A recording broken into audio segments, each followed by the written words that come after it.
Every single borrower will see a decrease in their interest rates starting May 1st if they're putting down less than 5%.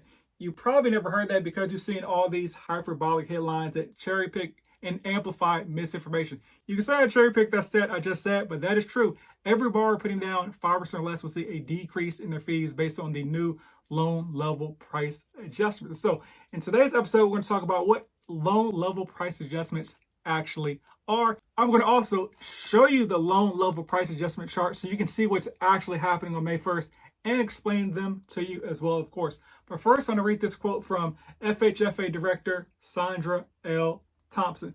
Some mistakenly assume that prior pricing framework was somehow perfectly calibrated to risk, despite many years passing since the framework was reviewed comprehensively. The fees associated with a borrower's credit score and down payment will now be better aligned with expected long-term financial performance based on the mortgages and the risk. Sounds a lot like what I said last week was, even if these hyperbolic headlines were true, who's to say that the gap was fair to begin with? But let's get into the actual numbers so you can decide for yourself. Let's go.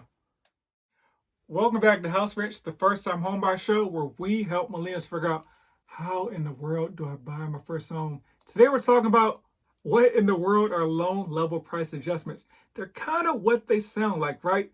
They're adjustments to the loan based on different levels. So let's talk about what those levels are and why they occur. Well, because different folks have different risks, they're different credit profiles folks have. And so somebody with a lower credit score traditionally is a little bit more riskier than someone with a higher credit score. Somebody putting down a higher down payment is traditionally less risky because they have more skin in the game than somebody putting down a lower down payment. Some other loan level price adjustments are things such as credit score, loan amount, there being an adjustable rate mortgage, the property type. So the property types are a primary residence, there is a second/vacation home, or a investment property. And just think about that. Somebody's more likely, if it all crashes down, to make the payment on their primary residence because that's where they live and they don't want to be out in the street, than they are most likely on a vacation home or a investment property. So there's more risk on a investment property, aka a higher rate, than there is on a primary residence. And there's other property types where there's more risk as well. So like a condo is more riskier than a single family home. A 2 to 4 unit property is more risky than a single family home. You may be thinking, hey, why are condos more risky? Well, condos, they're more likely to be rented out than a single family property are. That's just what the numbers say. So once again, they're more likely to turn into a rental property. So they're looked at as more risky. And so kind of the same thing with a 2 to 4 unit property. By definition, if you're buying that as a primary residence or any type of residence, you're going to have some renters in the property. So once again, it kind of leans towards like an potential investment property. Now let's break down the actual changes to the loan level price adjustments coming May 1st. Check these out. So now we're looking at the before and after. So two things you may notice right away is that the new one has a high credit score that goes all the way up to 780. So previously, max credit from a lending standpoint used to be a 740. So that was one change. You also see on the old chart, there was a loan level price adjustment for putting down less than 3%. That no longer exists on the new chart. So, but let's go from right to left and see what the changes are. So let's look at the 95% column on the new one versus the 95 to 97% column on the old one. As you'll see, the prices actually go down for every single borrower, even borrowers with good credit. So let's look at the 620. So if you have a 620, there's a loan level price adjustment of 3.75.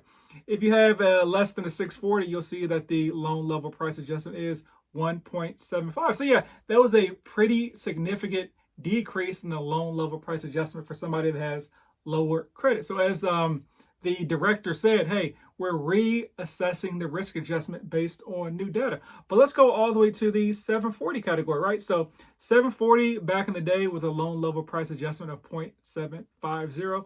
So if we look at 740 to 759 right now, it's 0.50. So it is a lower loan level price adjustment. So you kind of see the story that folks have put out is just false. That was proved right there based on the first column. So there's not a scenario where every single borrower that has good credit is going to be hammered on their interest rate. As you can see right there, the prices actually go down. And then you can see there's new loan level price adjustments for 760 and 780. The loan level price adjustment gets even less. But now let's keep walking left down the chart, because that's when some folks with better credit are impacted. Now let's look at the 10% column, because that's the first significant negative impact on folks with higher credit. So if we look at the old chart, we'll see that somebody with a 620 and below had a 3.250 loan level price adjustment. If we look at the chart right now, it is a 2.250 loan level price adjustment. So they're improving the pricing at the lower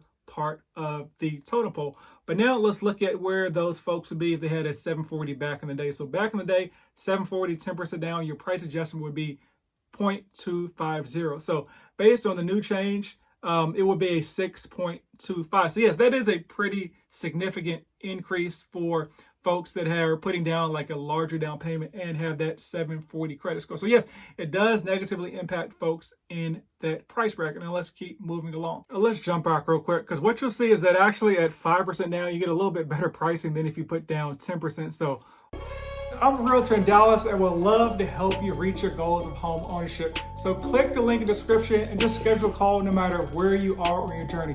Not in Dallas? No worries, I can help connect you with a vetted realtor in your local jurisdiction as well. And feel free to share with friends, family, and foes. Everyone gets love. What would you do in this scenario? So to me, 10% is kind of a random number to put down. I would put down like either 5 or 20 would be if I had the money for either situation. Like 10%, 15% is kind of no man's land as far as a down payment. You may be thinking, okay, well, if I put down more money, my payment's going to be less. Here's the thing, for every like $1,000 you put down, it only moves your monthly payment by like $6. So that extra 5% may not have the huge impact that you think it does.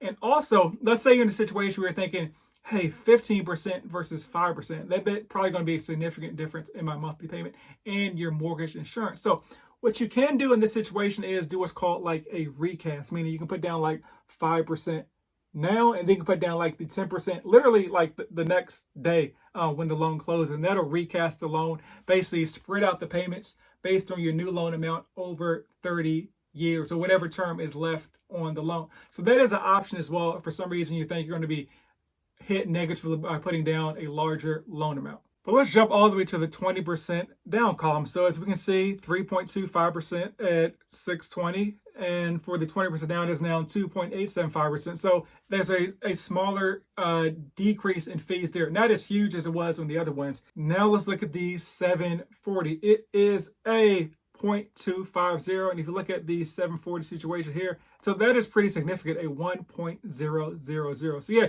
you are being hit for the most part for having that 20% down and the 740 credit score, which is actually the perfect borrower in many lenders and realtors' eyes. So once again, you may look at a situation where you want to talk to your lender and say, hey, what rate would I get for putting down 5, 10, or 15% versus 20%? And once again, since you have that money, you can always do that recast and recast the loan. And when you recast the loan and you have that 20% equity, you do drop the mortgage insurance in that situation as well. So why is the FHFA, Federal Housing Finance Agency, doing this? Once again, it's the goal to make housing more affordable and to basically update the numbers that they have now as far as affordability. Because like I said, this assessment hadn't been done in a while, so they're just updating the numbers. So hopefully that dispelled some myths. If you have any questions, feel free to let me know.